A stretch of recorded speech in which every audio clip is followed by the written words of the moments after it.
Hey guys, it is I, Lissa Mahalik of SomaticAnatomy.com and my lovely assistant, Napoleon Bony Parts. And we are here for day 2 of the Pain-Free in 3 sessions.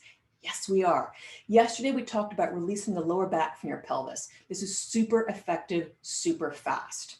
And we've already kind of touched on the first 2 steps of my Serve Your Body system that I use with everybody. I'm so excited about that. It's stabilization and education. You might have noticed I'm kind of into the education. But to help those things stick long term, like you're like, well, yeah, it felt good for about 5 minutes and then it started to hurt again. Aha, that's when we go into the next steps, my friend, because that is, we're not just addressing the low back from the bottom, which is the pelvis, but we also need to address it from the top and reinforce those changes you've already made. And yes, reinforcement is the next step. So we're going to move on to the rib cage to repattern your spine from the middle or your low back from the top. This is excellent also for pain in the middle back between your shoulder blades, which often shows up as soon as you release tension in the lower back. So the mid-back muscles get grouchy because they've been held in a karate position because of that forward hip tilt and because of our cultural insistence on good posture, meaning lift your chest, throw your shoulders back. Yes. If you'll notice, so here I am, actually organized back. I tip my hips forward and my chest comes forward, my shoulders automatically go back. It's trained into us. Love the visuals. And the trouble is, it is totally wrong. Lifting your chest and throwing your shoulders back is terrible posture, and it causes a lot of back pain issues as well. They were lying to us all along. So here's what you do. Take your anatomy sensing tools and find your sternum, your breastbone, right here. Right down the middle of your chest. Feel how it's a pretty long, straight bone.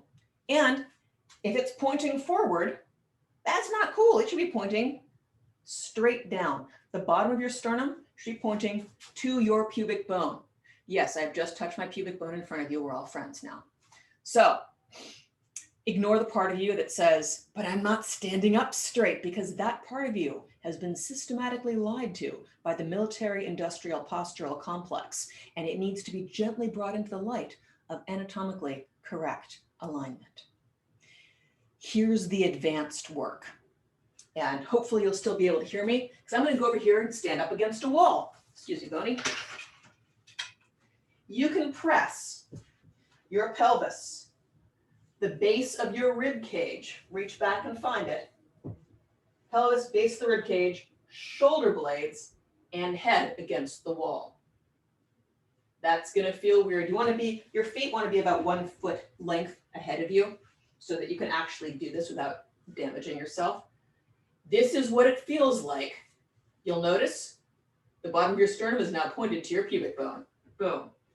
Now, it's going to feel a little weird getting up and walking like that, but organized back. That's the trick. So this advanced work, it's going to be tiring. It's going to feel weird, especially when you start out, but it's really going to help you feel what good posture and good body alignment actually feels like. Now, the best part of this is the more often you do that wall exercise, then the easier pointing your sternum at your pubic bone is going to get without the wall, and the happier your back is going to get. So go practice that every time your back annoys you, and let me know what you notice. Just go ahead, reply to this email, and I will hear from you then. I'm looking forward to it.